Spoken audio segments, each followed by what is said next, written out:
কি সুন্দর বৃষ্টি, কি শান্তির বৃষ্টি, তাই না?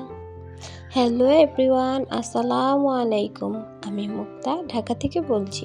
আশা করি যে যেখান থেকে দেখছেন আল্লাহর রহমতে ভালো আছেন।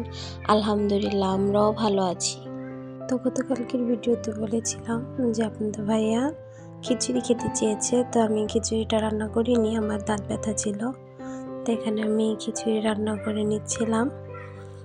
এখানে পেঁয়াজ, কাঁচামরিচ তেলে ভেজে নিচ্ছিলাম আর গরম মশলা দিয়ে দিয়েছিলাম। আমার নতুন মশলাদানিতে গরম মশলার জন্য এনেছি, আর তেজপাতা রাখবো তাই এনেছিলাম। তো তেজপাতা নেই ঘরে, তাই আপাতত জন্য কয়েকটা শুকনো মরিচ রেখেছি। তো এখানে আমি সব দিয়ে ভেজে নিচ্ছি। ভাজা হয়ে গেলে আমি আদা রসুন বাটা দিয়ে দিব। তো আজকে আমি লেটকে খিচুড়ি করতেছিলাম, যে আপনার ভাইয়ার পাতলা খিচুড়ি পছন্দ না, আর আমার ভুনা খিচুড়িটা আবার পছন্দ না। তো তার মাঝামাঝি যেটা করা হয় আর কি, তো গরু গোশ দিয়ে লেটকে খিচুড়ি করতেছিলাম। তো এখানে আদা রসুন দিয়ে পানি দিয়ে দিলাম।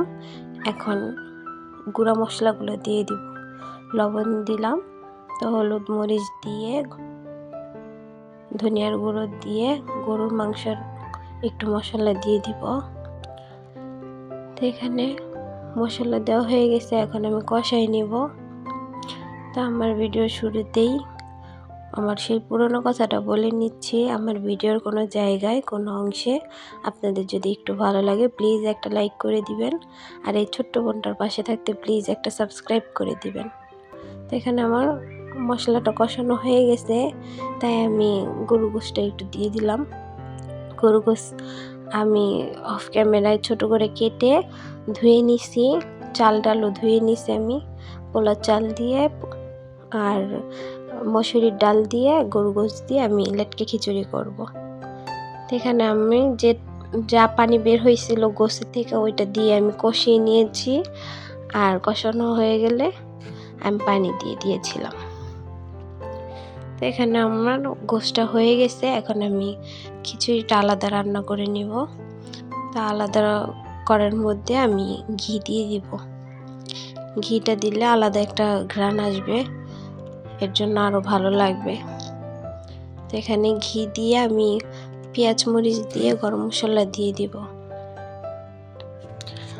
এখানে গরম মশলা পেঁয়াজ মরিচ দিয়ে ভেজে নিচ্ছিলাম, ভেজে নিয়ে আদা রসুন দিয়ে দিব।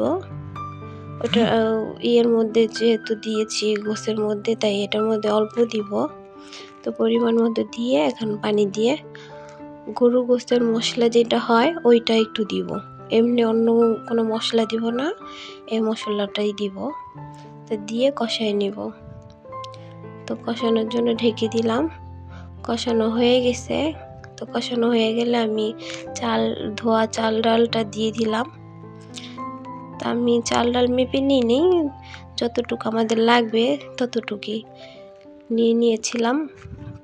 ভাই, আমি, আমার হাজব্যান্ড আর বাচ্চা খাবে, তো এর জন্য পরিমাণ মতো নিয়ে নিয়েছি। তো আমি পানিটা পরিমাণ মতো দিইনি, সবই কি বললাম, পানি পরিমাণ মতো দিয়েছি, সরি আর কি, মেপে ছেপে দেইনি, কারণ আমি ওইটা তো ঘনও করবো না, ভুনাও করবো না বা পাতলাও করবো না। তো লেটকে খিচুড়িতে অত মেপে ছেপে দিতে হয় না। আমি যেভাবে রান্না করি সেভাবেই শেয়ার করতেছি। আমার কথাবার্তায় কিছু জায়গায় ভুল হচ্ছে, এর জন্য ক্ষমা সুন্দর দৃষ্টিতে দেখবেন আর একটু বুঝে নেবেন আমার কথাগুলো। তো এখানে আমার পানিটা শুকিয়ে গিয়েছে, তো চালের পানিটা শুকিয়ে যাওয়ায় এখন আমি গোশটা দিয়ে দিব, এখানে দিয়ে একসাথে করে নিব। একসাথে করে আমি ভালো করে নেড়ে চেড়ে নিব, নিয়ে আমি নিচে একটা তাওয়া দিয়ে এটি কি বলে দিয়ে দিব আর কি, চুলাটা কমিয়ে, কি যেন বলে ভুলে গেলাম, সরি। তা আমার আপুরা বুঝে নেবেন, আমার ভালোবাসার আপুরা, বড় আপুরা। তো এখানে দিয়ে দিয়েছিলাম। তো বাবু আমার সাথেই আমার সাথে কাজকর্ম করে দিচ্ছে সে। তার আর কাজ কি, তার আমার থালা বাসনগুলো সব নিচে ফালাই দিবে, এইগুলাই ওনার কাজ। এই তো এখানে নেড়ে ছেড়ে এখন ঢেকে দিব। ঢেকে কিছুক্ষণের জন্য চুলাটা কমিয়ে আমি কিছুক্ষণের জন্য রেখে দিব। হয়ে গেছে, শেষ পর্যায়ে আর কি একটু রেখে দিব। তো আমার যদি রান্নাটা আপনাদের কাছে ভালো লাগে ট্রাই করতে পারেন, বিশ্বাস করেন অনেক মজা হয়েছিল আলহামদুলিল্লাহ। আপনাদের ভাইয়ের কাছে অনেক মজা লেগেছে আলহামদুলিল্লাহ। তো এখানে আমার খিচুড়িটা হয়ে গেছে। তা আমরা কি করি, এরা এই বৃষ্টির সময় খিচুড়ি, তেলে ভাজার জিনিস আর কি হাবিজাবি যে যার যেটা পছন্দ সে সেটাই খাই। আমরাও খাই, সবাই খায় যাদের সামর্থ্য আছে আর কি। তো আলহামদুলিল্লাহ আমাদের সামর্থ্য আছে।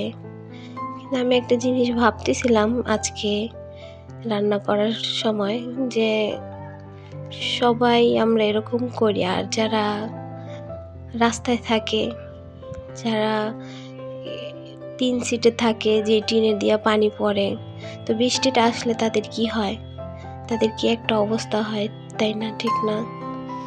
তো এই জিনিসটা ভাবতেছিলাম আর রান্না করতেছিলাম, তো আপনাদের সাথেও শেয়ার করলাম। তো অনেক কথা বলে নিলাম। এইখানে আমি সকালবেলা উঠে রুটি বানিয়ে নিচ্ছিলাম, যেহেতু আমার ফ্রোজেন রুটি শেষ। তো রুটিটা ঘুম থেকে উঠে রুটি বানিয়ে নিলাম বাবুর জন্য, আমার জন্য আর হাজব্যান্ডের জন্য। ভাই ভোরে একটা কাজের উদ্দেশ্যে মিরপুর গিয়েছে, আম্মুর বাসায় কিন্তু যায়নি। এই তো নিজেদের জন্যই নাস্তা করে নিচ্ছিলাম। তো এখানে আমি রুটি ভেজে নিচ্ছিলাম। আজকে রুটি আর চা, সবজি আইটেমটা আজকে আর রাখিনি। আমি মাঝে মধ্যে সবজি আইটেম রাখি, সব সময় বেশিরভাগ চা খাওয়া হয়। আর আমার বাবুকে ডিম ভেজে দেই। ডিম ভেজে একটু করে সস দিয়ে মেখে দিয়ে, সসটা আর কি উপর দিয়ে দিলে আমার বাবুটা আলহামদুলিল্লাহ ভালো খায়। তো এখানে আমার রুটি ভেজে নিচ্ছিলাম। তো নাস্তা খেতে খেতে আজকে বিদায় নেব। আজ এই পর্যন্ত। আল্লাহ হাফেজ। আসসালামু আলাইকুম।